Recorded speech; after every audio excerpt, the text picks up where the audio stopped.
Hello.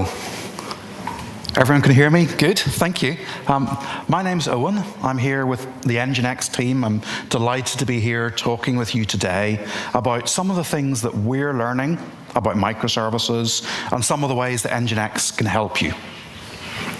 We have a presence, we have a booth downstairs where the food is. It's a great place. Don't hesitate to come down, chat to myself or my colleagues, grab a t-shirt, tell us what you're doing. I love learning about how people are using NGINX, they're using microservices, they're using containers to do really exciting new things. Because part of my job at NGINX is to understand what you guys are doing and feed that back into the product roadmap to build the right features in our open source and our commercial products to help you each be more effective. Today, we're going to talk about microservices. And by way of introduction, why do people think of microservices as a way of building applications? What I find as I talk to our users and our customers is that they've built a really successful application. There was a proof of concept, there was a need that their business had, and they wrote some code, they pulled something together, it worked, the business loved it, and it got rolled into production. And then more features got added, and more requirements came in, and what was a nice, simple, elegant solution that solved a business problem became bigger and bigger and harder to manage. A big ball of mud of code, or a huge big parcel on the back of the motorbike. And trying to continue to change that and extend it and add more and more features became harder and harder. It was an impediment to how fast the business could grow. You as developers hated it because you ended up with something so large and unmaintainable, and the business got frustrated because you couldn't make changes fast enough.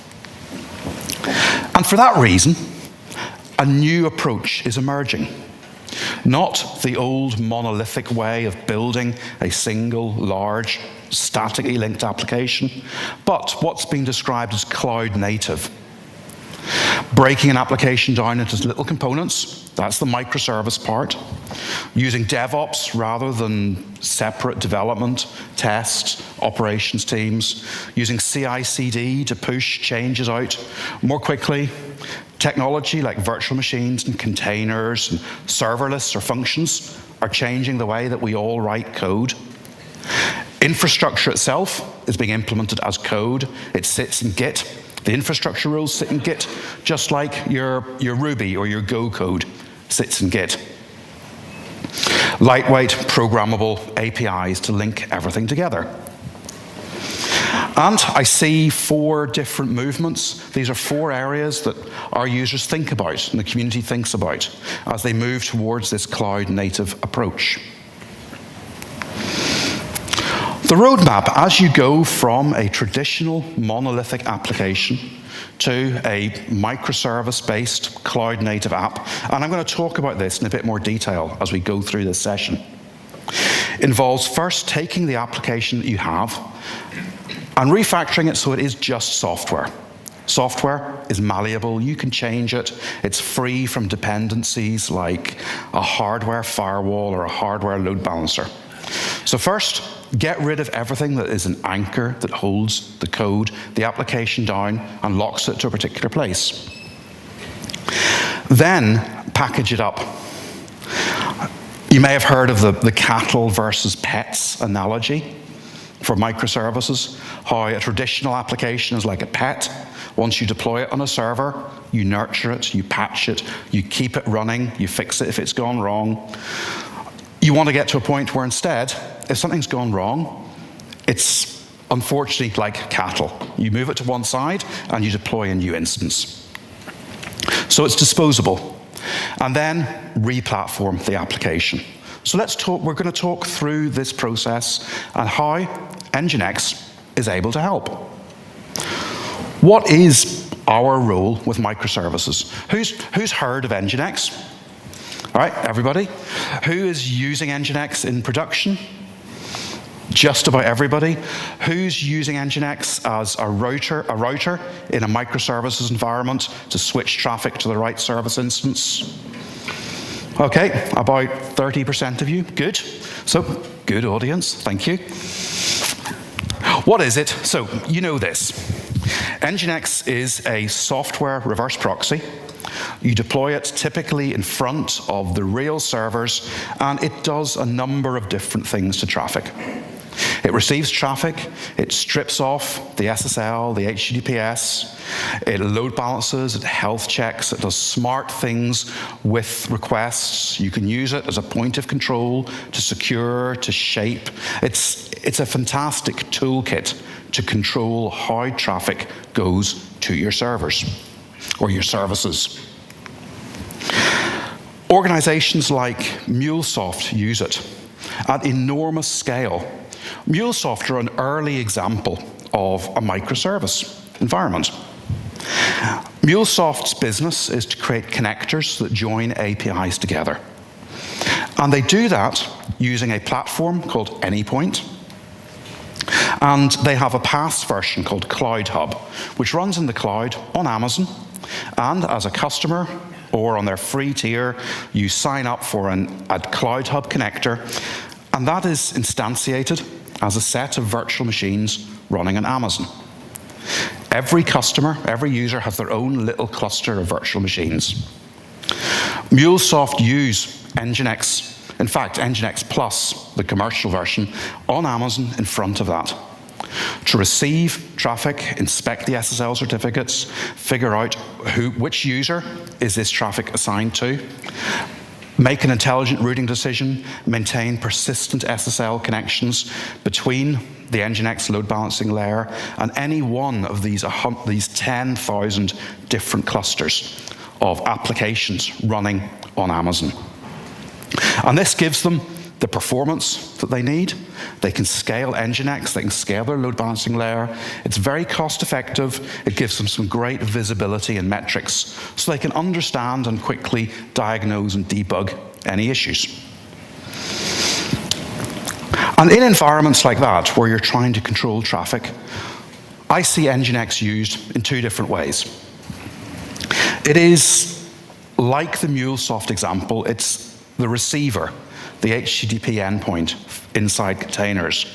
And it's also used as the router and the traffic manager for very large distributed applications. And we'll talk about a couple of these. The HTTP endpoint, first of all, we'll go through quickly.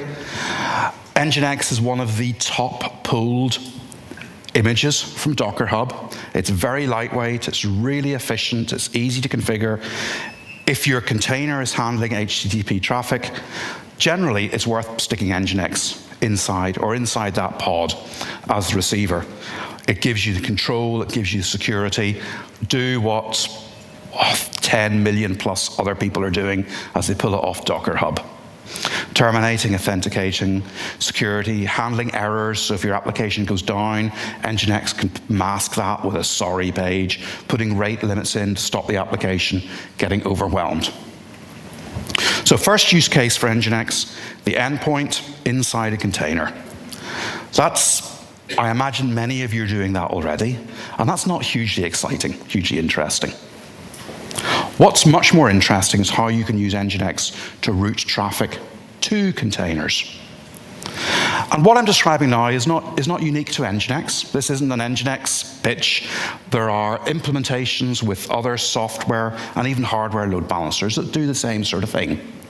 So if you don't use NGINX, this is still relevant. You can still learn a little bit about the techniques people are using to scale and route traffic in microservice environments.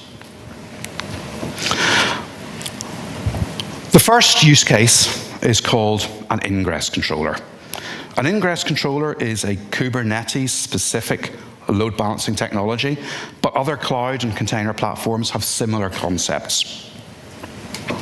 You would use an Ingress Controller when you go through the following process.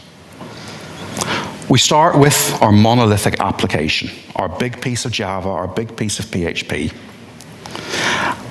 And as we described, the first thing we do is we wrap it inside a container so that we can deploy it. And then we put it behind an Ingress Controller, a load balancer. And in this case, the Ingress controller is like a smart load balancer.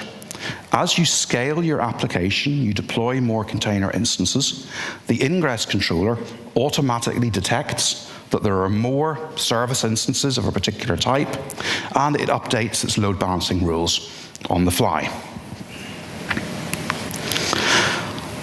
The next step that organizations go through is to start to strip that application apart. Create services. So rather than remaining with the monolith, if you create a new service or if you need to reuse a service, it's easier in many cases to strip it out and deploy it as a microservice.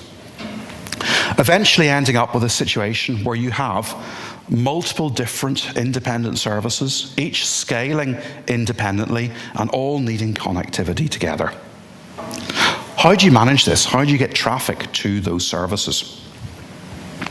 You can use the built-in capabilities in Kubernetes, the kubedns and the kubeproxy, and that works great in a development environment where if you're making configuration changes, you can afford to have maybe a small interruption service or a small downtime. If you're not worried too much about scaling to massive scale, that works great. But where you need greater scale, where you deploy large clusters of pods on a platform like Kubernetes, the aim of an Ingress controller, let's pop there, is to sit as a load balancer in front of those containers and to pull its configuration from the Kubernetes API server and automatically reconfigure itself.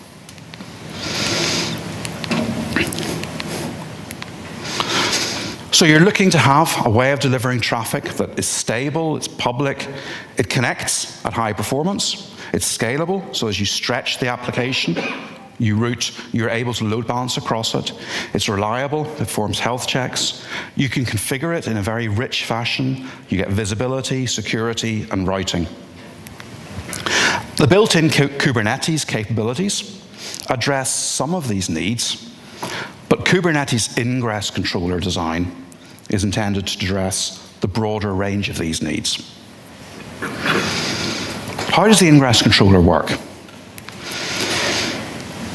When you deploy a service on Kubernetes, you configure a service with a number of member nodes.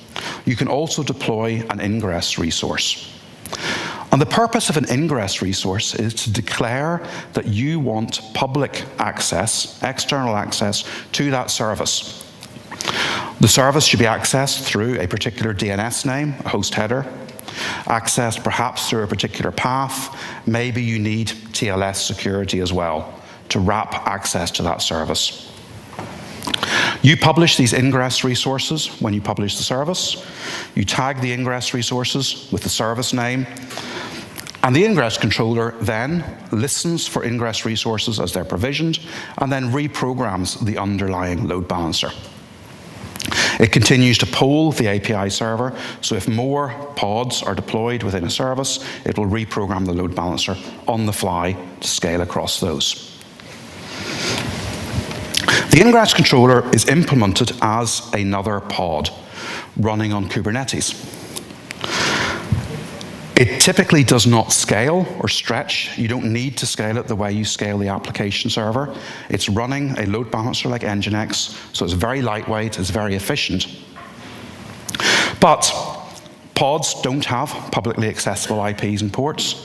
What techniques can you use then to expose that Ingress controller? And the patterns we see are using daemon sets with port mapping, so you can map the public IP of each host to that particular pod running on the host. We see use with node ports, where you map a particular IP and port on all of the pods into one or more internal instances, using some sort of front-end load balancer.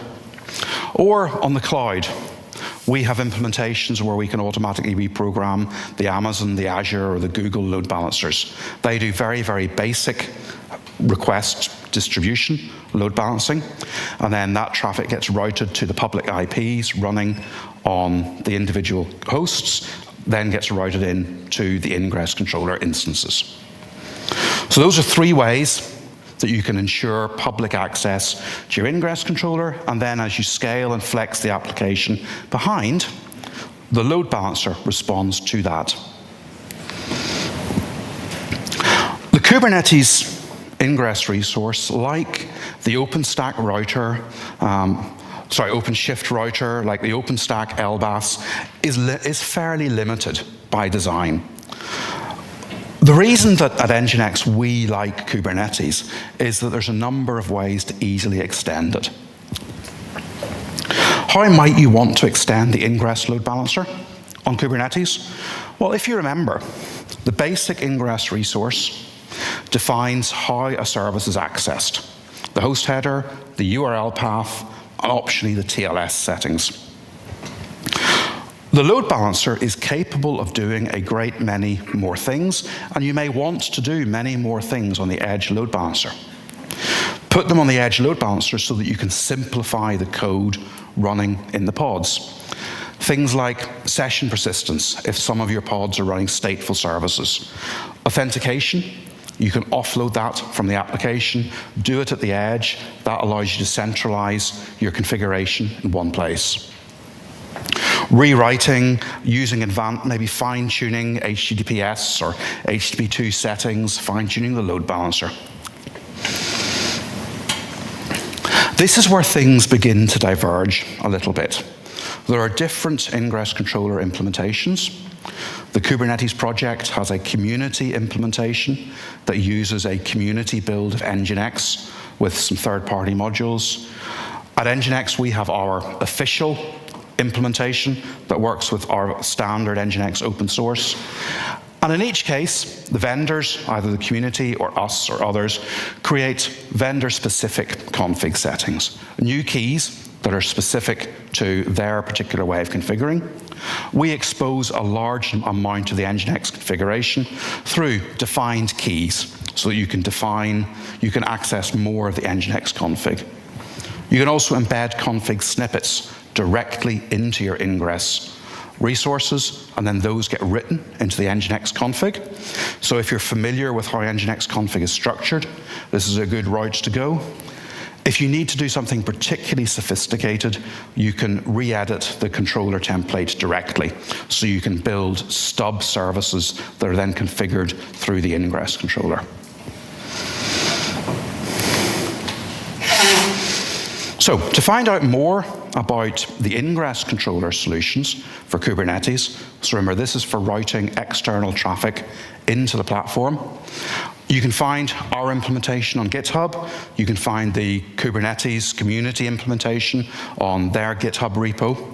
There's plenty of documentation. We also have a fully supported implementation. This is used by customers who want to know they've got the backing of NGINX and the team behind to provide support for the edge load balancing on our Kubernetes platform. And that runs on the commercial build of NGINX that we provide. It provides also some additional metrics. It's more efficient in the way that it handles configuration reloads for reasons we'll come to. And most importantly, perhaps, we provide full support from our NGINX core team to help you deploy and configure and scale the Ingress controller. So you have a number of options available to you. If you'd like to find out more, if you'd like to quickly see the Ingress controller running, come and find us downstairs later on. Okay, so we have the Ingress controller that is used to manage traffic coming into our Kubernetes environment.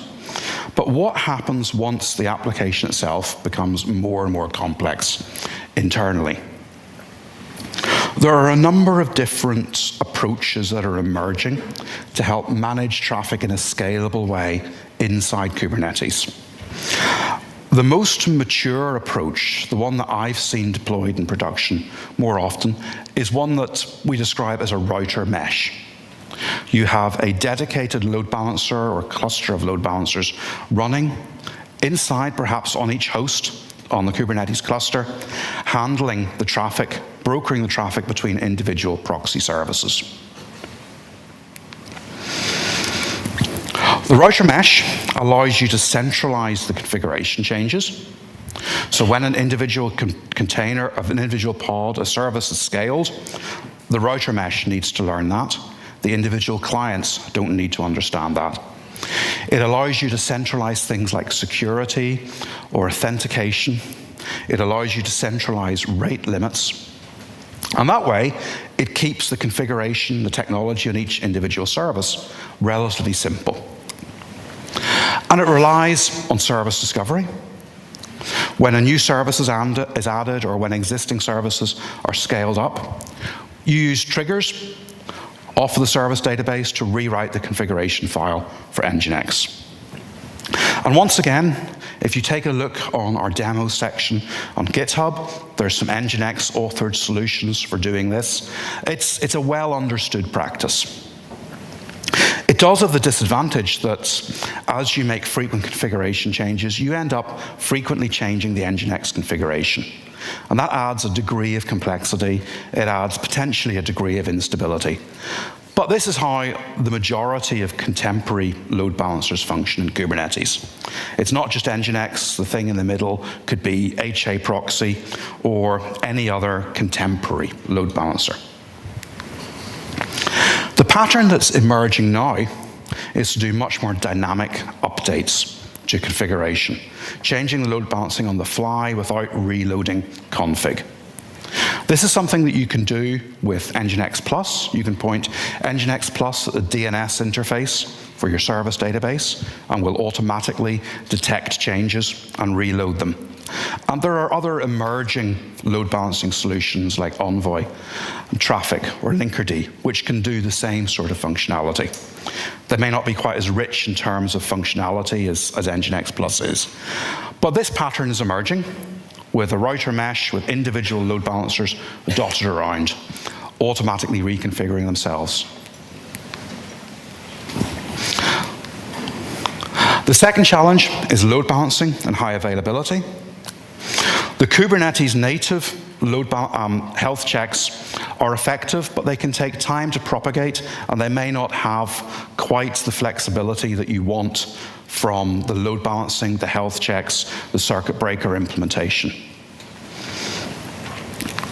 And the pattern that we see, again, is to use the central load balancer as a source of truth for the health of services, and then rely on capabilities in the load balancer. For example, with NGINX Plus to do slow start, so when a new server is deployed, or when a server that's failed is recovered, you then wind the traffic up to that server.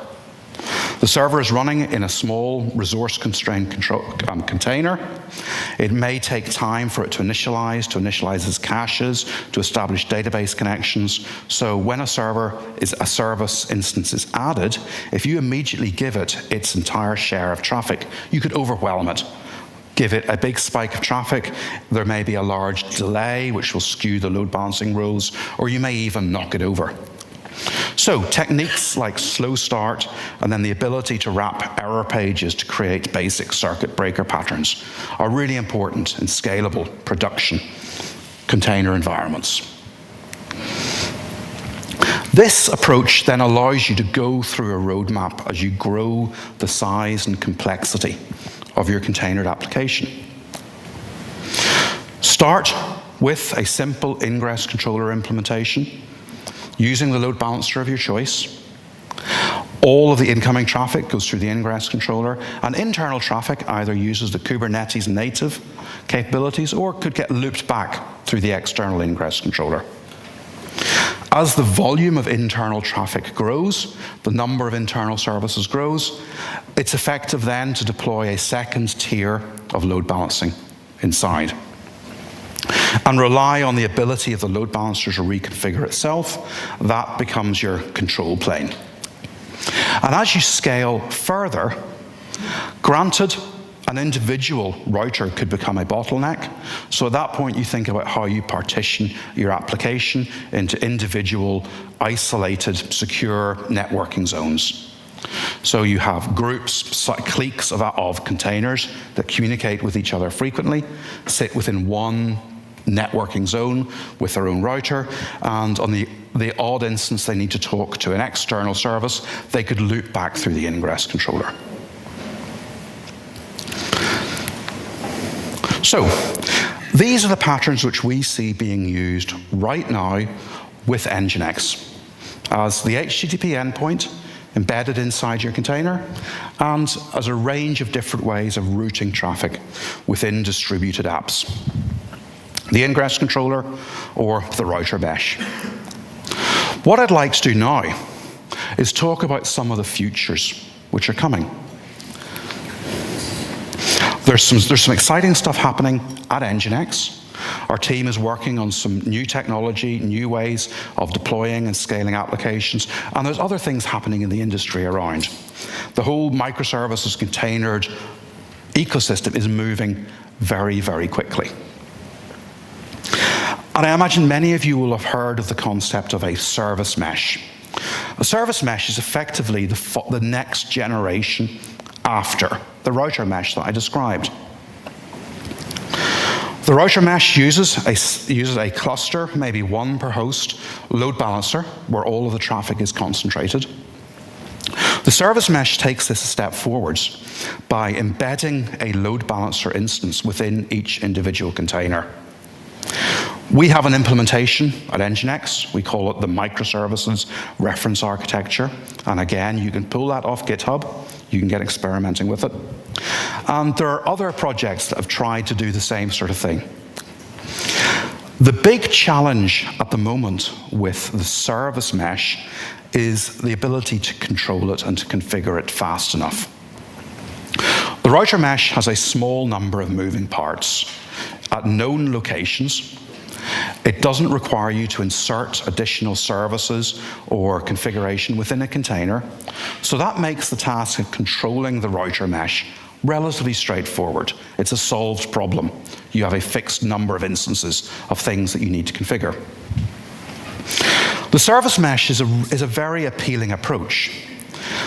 The idea that the service mesh will scale, every container has its own embedded load balancer, it will scale at will. The load balancer embedded inside each container probably needs to access something like IP tables to capture both ingress and egress traffic and manage that. And that individual load balancer needs to be configured with the routing rules. It needs to have a full view of the entire state of the application across all of the hosts. It needs to be configured dynamically with the health checks. It needs to be configured with changes in policy, things like security or rate limiting. And for that reason, the service mesh, although the embedded load balancing technology is becoming mature, there's still a long way to go with the control plane to create a service mesh implementation that can run reliably in production. The leading control plane implementation is a project called Istio. Who in the room has heard of Istio? Okay, so yeah, again, about 20% of you. Is anyone running Istio in a development environment? Okay, so one of you. So I'm guessing, is anyone running Istio in a production environment? Okay, we're not quite there yet. As I explained, the challenge with the service mesh approach is the control plane. And Istio is one of the emerging control plane approaches. It's not there yet. It's less than a year old as a project, but it's received a lot of interest. The idea about Istio, it's the merging together of some technology from IBM, some technology from Google, some work from Lyft, to create a control plane with a number of different components. These components are responsible for managing, reconfiguring, and gathering telemetry from the Sidecar proxy. That's the embedded load balancer. And the Istio architecture is relatively sophisticated and has a lot of internal traffic in order to track telemetry and to propagate configuration changes. Will Istio prevail? Will it become the standard way of deploying service mesh applications? Right now, it's not clear. I don't know. I would not put a bet on it, but it's a promising approach. At NGINX, we're tracking the Istio project closely. We joined the CNCF expressly to participate in the Istio project, and we have an implementation that uses NGINX as the sidecar load balancer. It embeds that within each individual pod or container and pulls its configuration dynamically from the mixer, of the pilot, and the authentication services on Istio. So that's one potential approach. It gives you a reliable, secure, trusted proxy that you can embed inside each pod. And NGINX is known for being lightweight. It's known for being high performance. So it's a good implementation, a good potential sidecar proxy load balancer for this service mesh approach. If you want to find out more, once again, grab our project off GitHub. Please feel free to participate. I would say now that it's at an early stage, as the Istio project is at an early stage. And Istio is revving and iterating and extending very, very quickly. So many of the standards which are, in the, for example, the 0.3 release have been replaced or subsumed in the 0.4 release. This is not production ready.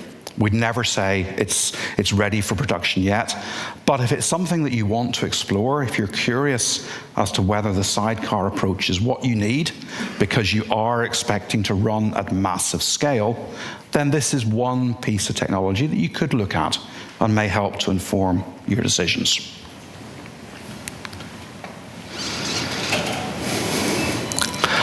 There's another approach which we started building independently in NGINX a couple of years ago.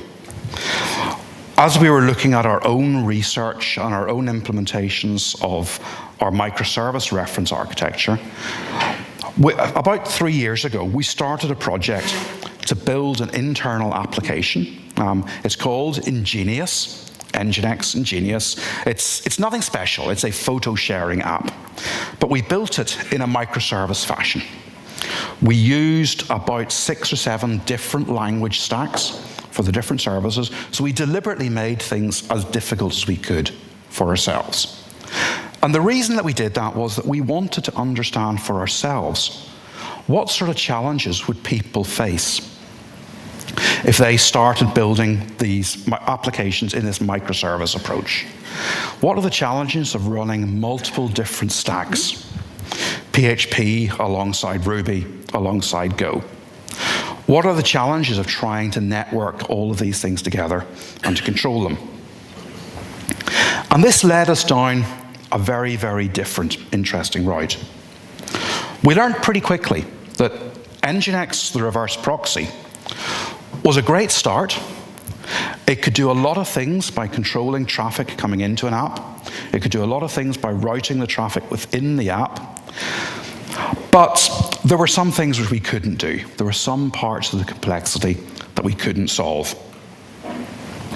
And we set about creating a new product, a product we've called NGINX Unit. And this is the inspiration for this came from Igor, our founder, the chap that created NGINX in the first place. And our goal with NGINX Unit is to create an application server that goes alongside the NGINX reverse proxy. An application server that's a little bit different to the current application servers now. Things like PHP FPM or the Ruby or the Go stack. Different in three important ways. The first is to observe that an application server really is, essentially, it's a process manager.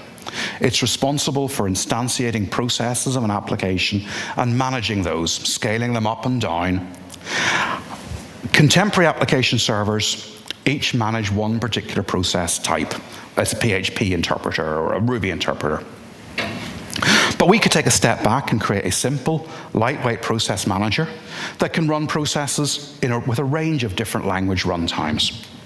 So with Unit, from a single persistent instance of Unit, you can run your PHP code in multiple processes, and your Go, and your Ruby, and your Perl code, if you want, all in the same instance. Unit handles all of the network I/O on behalf of those processes. So that makes it different to a traditional application server. Unit receives every request coming in, and internally it load balances those across the application processes. That then gives us our second big difference. You can reconfigure Unit using an API. In fact, that's the only way to configure Unit. You tell us via the API that you want more instances of the PHP application, and we will fork and exec and run more instances of the PHP interpreter. We'll put them in their own Linux container, so not a Docker container as such, but using Linux container technology. So we isolate those processes and we handle the I/O on behalf of them. If you need to run an application that uses a different version of the PHP stack, we can do that comfortably. If you need to scale up, scale down, do blue-green deployments, move traffic from one instance generation of the app to the other, then Unit will do that. The core is completely persistent, so it never restarts. That means connections are never dropped. You have an application server that can run your application code in a way that is much, much more reliable and much, much more performant. This technology is in an early release. It's an open source project. Once again, it's in GitHub. We are hoping to make an announcement in the next month or two to say that for at least a set of functionality, it's GA, it's production ready. And long term, our goal is then to look at how do different Unit instances communicate with each other. Right now, Unit is a little standalone service. You'd put it inside a container or run it in bare metal, and it runs your app code for you. Wouldn't it be great if individual Unit instances could identify the other instances that are running near them, query them, learn what services are present on other instances, and then begin to network to manage the communication between each other autonomously without needing a sophisticated control plane, without needing all of the complexity that you saw with Istio. This is still a long way off. I'm giving you a little sense of some of the things we're looking at for our future roadmap. But Unit is going to be a really important part of the future at NGINX. And the second important part is a product which we announced last year at our conference. The first public release should come in the next few months, called the NGINX Controller. NGINX Controller, again, it predates some of the work that was done with Istio and others. It was informed by what we learnt from the complexities of running microservice applications. It is a GUI, API, and CLI-based control plane and management plane for NGINX and other technology. The idea is that with RBAC control, you can allow individual teams access to their resources, provision load balancing rules, maybe Ingress Controller rules at some point in the future, and even configure and manage Unit instances to provision code. Once again, this is at an early stage. We will be taking betas in the next month or two, and a first release will follow pretty quickly. But our goal is, by having a solution that manages the control plane, manages the ingress traffic with NGINX and NGINX Plus, and manages the application itself with Unit, we'll have a much richer set of technology that will help you build microservice distributed applications that scale. And so, I'll bring it to a close now. I've given you a little bit of a taste of how people use NGINX right now. Remember the Ingress Controller as a way of getting traffic in, the router mesh as a way of moving traffic around. There's a lot of interesting things on the horizon. It's early days. There's interesting moves from Istio. There's moves from ourselves at NGINX. Other organizations are also looking at how to help people like you move to a microservice environment. We'd love to help. If there's anything that we can do, advice we can give, please come and speak to Kai or Jan or myself downstairs sometime today, and we'll do our best to put you in touch with the right people in NGINX, people who've been working with users like yourselves and maybe learnt from what someone else has done, can share with you some of the best practices. So, thank you very much again for your time, and I look forward to chatting with some of you down at the booth later today. Thank you.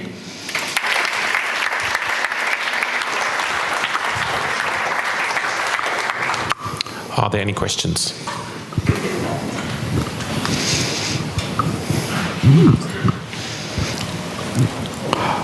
No questions?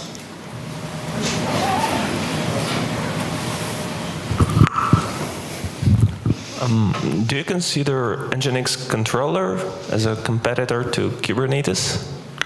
So, do I consider Controller as a competitor to Kubernetes? No, absolutely not. There's a range of technologies in a stack that build up a cloud containered microservices application. Kubernetes has emerged as the standard platform for containers. Controller sits several layers above that. The goal with Controller is to manage and control the application using application-like concepts, and it will interact with Kubernetes. It will pull telemetry from Kubernetes. It may take part in scaling an application. So talk to Kubernetes to say, replicate this pod several more times or wind it back. The CNCF landscape is a very, very complex landscape of different technologies. The underlying technology is pretty sound, as we said, but the control plane is, there's a lot of work to be done to build control technology that will allow you to run an application reliably and confidently. And that's what we're looking at with Controller.